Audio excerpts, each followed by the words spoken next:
Christophe, bonjour. Bonjour. Alors toi, je t'ai contacté. Ouais. Il me semble, parce que c'est un gros travail de préparation, Udovia. Et je dis, j'aimerais que tu viennes ici parler de ta classe inversée en maths. Voilà, c'est ça. En collège. Ouais, classe inversée en maths en collège depuis 2 ans. Depuis 2 ans. Qu'est-ce que tu fais en classe inversée en collège depuis 2 ans?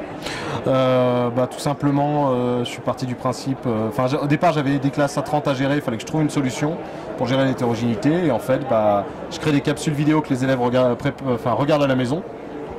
Et en classe, on revient rapidement sur les capsules s'il y a des questions. Et ensuite, on enchaîne les exercices. Et ça me libère du temps pour faire des tâches complexes, etc. Et pour individualiser un peu selon s'ils ont plus ou moins compris. Et au fur et à mesure, j'ai plus glissé même vers un visionnage des capsules en classe. C'est-à-dire que s'ils veulent, ils les regardent à la maison avant, mais sinon on regarde directement en classe et on revisionne au fur et à mesure. Donc les capsules, c'est toi qui les fais ou tu vas les piocher à droite à gauche? C'est moi qui les fais à 95%. De temps en temps, j'utilise des petites ressources que je trouve sur Internet, mais je fais moi-même les capsules parce qu'en fait, j'ai constaté en discutant avec les élèves qu'il y avait besoin de ce rapport au prof. La voix? Voilà, savoir. Alors, je mets pas ma tête. Bon, il y a mon écriture et comme elle est tellement dégueulasse, ils la reconnaissent bien. Et ensuite, Ouais. je parle mal à la télé. Et puis ils reconnaissent mon écriture, ils reconnaissent ma voix, et donc la confiance et le crédit qu'ils m'apportent, ils le retrouvent dans la vidéo. Ils n'ont pas l'impression d'écouter quelqu'un d'autre qui parlerait, qui dirait même ça certainement Donc mieux il y que moi. a une implication, c'est personnel, tu leur parles. Voilà, c'est ça. D'accord. C'est à quel type de classe? C'est 6e? C'est surtout 4e et 3e en fait. 4e et 3e. Tu dis, je fais une vidéo, tes capsules, elles ont quelle durée? J'essaie de durer aux alentours de maximum 3-4 minutes, parce qu'après ils décrochent de toute manière. Après j'ai quelques capsules plus longues qui sont des capsules de révision faites pour le brevet blanc, où on revoit tout ce qui a été fait en 6 mois, donc là ça dure 10 minutes, un quart d'heure. Mais on survole 400 chapitres quoi. Et pour faire une capsule de 2-3 minutes, tu mets combien de temps? Au départ 2 heures, maintenant je tourne à 20 minutes quoi. D'accord, c'est quand même pas mal de boulot. Et là tu as produit combien de capsules? Ouais. Au total en 2 ans je dois être à 60-70 capsules. D'accord, donc ça couvre pas l'intégralité du contenu encore? Non, parce qu'il y a des chapitres c'est pas le but non plus. Il y a des chapitres que je continue à faire, on va dire de manière magistrale. Des chapitres sur les statistiques, les probabilités, où c'est plus comprendre ce qu'on raconte ou voilà, la probabilité en collège, c'est comprendre où on va et la notion de probabilité, la théorie du cours derrière, elle n'est pas très très profonde, donc voilà, c'est plus avec les mains, donc c'est pendant 1 heure on discute et je leur explique quoi. Donc je jongle entre les deux, puis il y a des chapitres qui passent plus ou moins bien en classe inversée.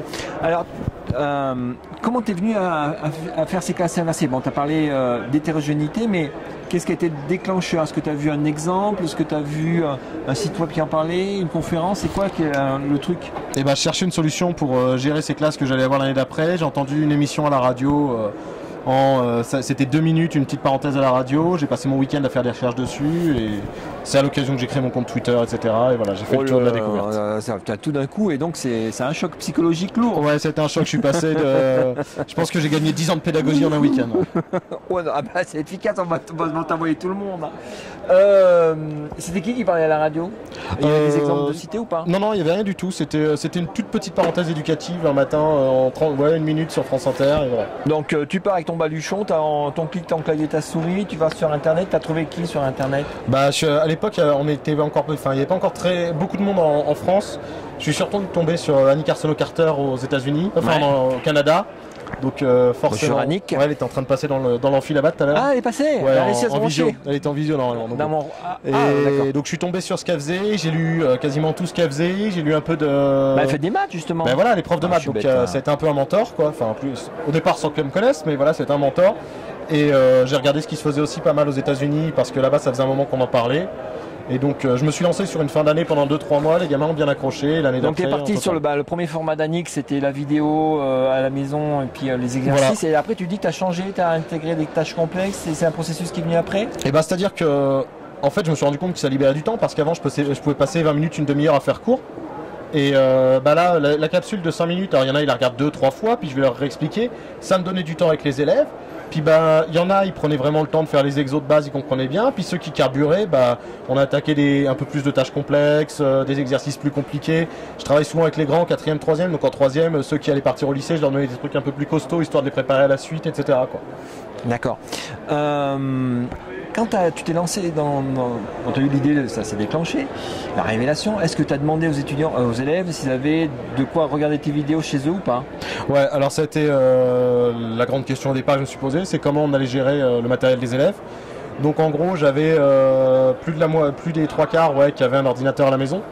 Alors, connecté? Ouais, alors voilà, j'avais en gros une demi-classe qui avait internet avec un ordinateur ou une tablette, donc c'était pas un souci. J'ai oublié de te poser la question, t'es en milieu rural, en milieu urbain? Alors quand j'ai commencé, j'étais vraiment en milieu rural, vraiment pile au centre de la France, voilà, collège très rural. Et là cette année j'ai fait à Bourges où je bosse maintenant, collège anciennement classé ZEP, voilà. Donc, et c'est à peu près les mêmes proportions, c'est-à-dire qu'il y a une demi-classe qui a internet sans souci avec du matériel à la maison. Il y a un quart de classe qui a soit une tablette, soit un ordinateur où je pouvais leur mettre sur clé USB. Après, il y en a quelques-uns à qui je mettais donc soit sur clé USB, soit sur la carte SD du téléphone au format qui va bien. Et ça m'est arrivé pendant 2 ans, ça m'est arrivé qu'il y ait un élève, alors, sur l'ensemble ça allait, qui avait rien du tout à la maison sauf un lecteur DVD. Donc, je gravais le DVD, j'avais ma maquette toute faite, je rajoutais juste la vidéo, je gravais le DVD et la gamine elle regardait le DVD chez elle. Après, l'intérêt avec toutes les nouvelles télé maintenant qui ont un port USB, c'est que il y a des parents qui m'ont un peu maudit parce qu'ils avaient les cours de maths au milieu du salon le soir, mais dans l'ensemble, même sur la télé du salon, ça marchait pas. D'accord. Alors ce qui me surprend dans ta démarche, tu me dis tout de suite je me suis mis sur Twitter. Pourquoi c'était quelque chose qui allait de soi ou c'est quelque chose, c'était une envie, c'était un besoin? En fait, en parcourant etc, je voyais plein de gens qui au lieu de mettre une adresse mail mettaient leur nom de Twittos et je me suis dit bon il doit y avoir quelque chose à faire, donc j'ai créé un compte, j'ai regardé, j'ai commencé à suivre des gens. Alors j'ai mis super longtemps à être actif etc, mais j'ai commencé à voir des choses qui se faisaient et je me suis rendu compte de la puissance de la communauté et c'est vrai que c'est comme ça que j'ai fait évoluer mes pratiques aussi en découvrant ce que certains faisaient. Maintenant j'essaie de bosser un peu de temps en temps et je vais généraliser plus cette année par plan de travail en donnant tout d'un coup, puis pendant 15 jours ils avancent à leur rythme et ça je l'ai découvert sur Twitter quoi.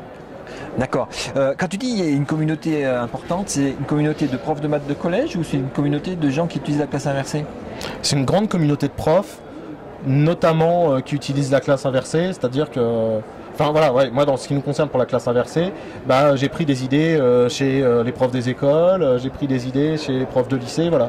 C'est Chrismat, Chrismat, le compte Twitter. Tu as aussi un site web? Ouais, chrismat.fr, le compte Twitter c'est prof Chrismat. Ah, c'est prof Chrismat. Et le site web il te sert à quoi par rapport à Twitter? Le Twitter c'est vraiment pro, mais pour moi, pour faire ma veille pédagogique et échanger avec les collègues. Et le site web c'est vraiment mon lien avec les élèves. J'ai une catégorie 4e, une 3e et en gros je crée un article de blog dessus à chaque nouvelle séquence avec les vidéos, le lien vers le document de cours à trous, éventuellement la feuille d'exercice ou la correction s'il y avait, voilà. Et est-ce que dans ton évolution, tu te vois évoluer toujours à faire tes vidéos toi tout seul ou tu veux dire je vais faire une coprod avec quelqu'un, partager mes vidéos avec Annick ou quelqu'un d'autre? Ça dépend parce que voilà, il y a des gens avec qui je sais que je pourrais travailler. Mais par exemple, je peux me voir bosser avec des gens avec qui je travaille dans le collège parce que j'ai vraiment l'impression qu'il y a besoin pour les élèves de ce lien entre eux et moi et ce lien physique de la personne qu'ils connaissent. Enfin voilà, je suis sur des collégiens, ils n'ont pas encore ce rapport à faire confiance aux profs qui connaissent ni d'Ève ni d'Adam, voir qui vient du Canada quoi. Ouais, mais tu dis c'est quelqu'un que je connais, que j'ai rencontré, non? Pas encore. Ponctuellement ouais, mais voilà, il faut que j'arrive à leur faire comprendre quoi. D'accord, donc si vous voulez retrouver monsieur sur Twitter, il est là, sur son site web, il est là. Voilà. Et les prochaines étapes, c'est quoi? Prochaines étapes, en fait la classe inversée m'a vraiment servi à m'ouvrir à d'autres pédagogies, quoi. J'avais vraiment un enseignement traditionnel, je faisais un cours, on faisait des exos, un contrôle et on enchaînait, voilà. Et donc là, la classe inversée, je la continue et je vais continuer sur tout ce qui va être évaluation par compétences, encore plus de tâches complexes, voilà.